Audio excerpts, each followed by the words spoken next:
Le lion est la fleur du courage.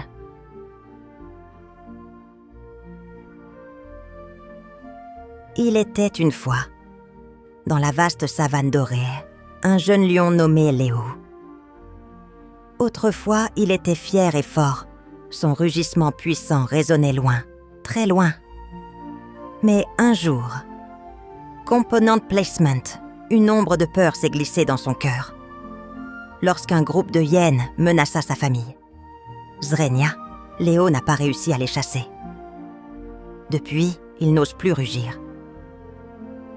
Chaque matin, les animaux de la savane l'observaient en silence. Certains murmuraient « Le jeune lion a perdu sa force. » Nia. D'autres, plus doux, l'encourageaient timidement. Mais Léo ne sentait que la honte.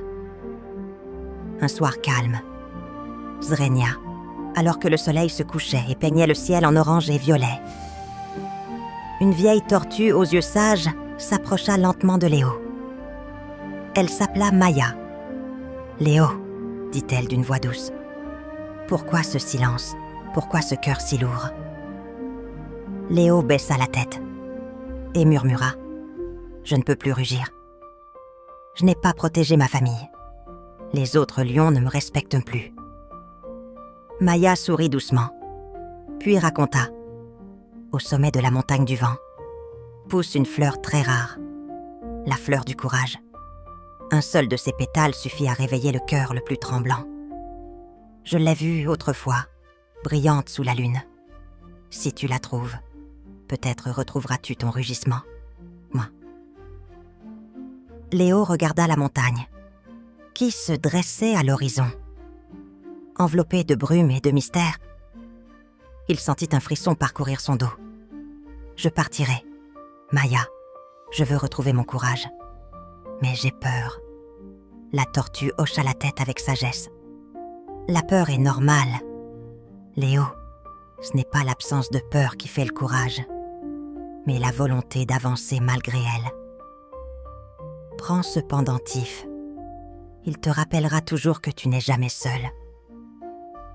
Léo prit le pendentif en bois sculpté, le serra dans sa patte et sourit pour la première fois depuis longtemps. « Merci, Maya. Demain, à l'aube, je commence mon voyage. » Cette nuit-là, Léo regarda les étoiles en silence, un mélange de peur et d'espoir dans le cœur. Il savait que le chemin serait long et difficile. Mais une chose était sûre. Il devait retrouver son rugissement oublié. Le matin se leva doucement sur la savane, baignant Léo dans une lumière dorée.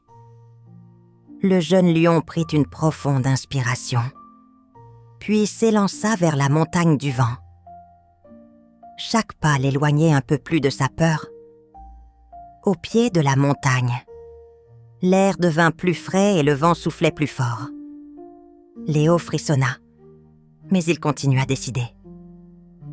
En chemin, il aperçut un singe pris dans un filet d'épines. « Aide-moi, s'il te plaît !» cria le singe d'une voix paniquée. Léo s'approcha doucement, évita les épines avec précaution et libéra le singe. « Merci Léo, tu es très courageux !» dit le singe en sautant de joie. Léo sourit timidement, sentant une chaleur nouvelle dans son cœur. Plus haut sur la montagne, une ombre bougea entre les arbres.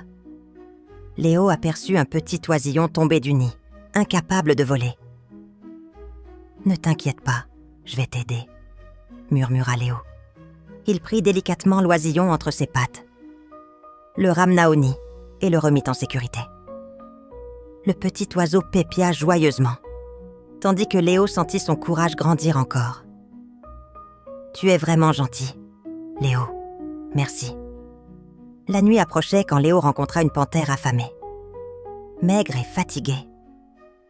Sans hésiter, Léo partagea une partie de sa nourriture.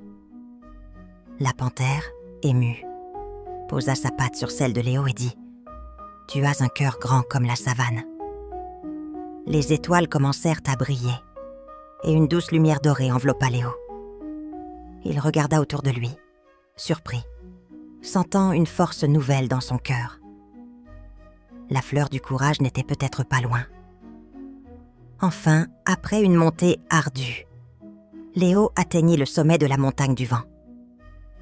Au centre, sous la lumière argentée de la lune, une seule fleur éclatait de 1000 couleurs. Ses pétales brillèrent d'une magie douce et puissante. Léo s'approcha lentement, le cœur battant fort. Puis il posa sa patte sur la fleur. Mais au lieu de sentir une magie nouvelle, il comprit quelque chose de plus grand. Le vrai courage n'était pas dans une fleur, mais dans ses actes. Avoir aidé sans peur, avoir aimé malgré les doutes, avoir avancé malgré la peur. Un sourire éclatant illumina le visage de Léo. Il regarda la savane en bas, sentit un rugissement puissant monter en lui. D'un souffle profond, il rugit, fort et clair, jusqu'à ce que sa voix porte loin, bien au-delà des collines. Les animaux de la savane, étonnés et heureux, levèrent la tête vers le son. « C'est Léo !» s'exclama la vieille tortue Maya, qui était venue accueillir le héros. « Ton courage est revenu, et avec lui, l'espoir pour tous. » Léo descendit la montagne, le cœur léger et fier. La fleur du courage avait fait plus que lui redonner un rugissement. Elle lui avait appris la vraie force, celle qui vient du cœur. Morale de l'histoire. Le courage ne vient pas de la force seule, mais des actes de bonté et de confiance en soi. Même dans la peur, avancer avec un cœur ouvert est la plus grande des bravoures.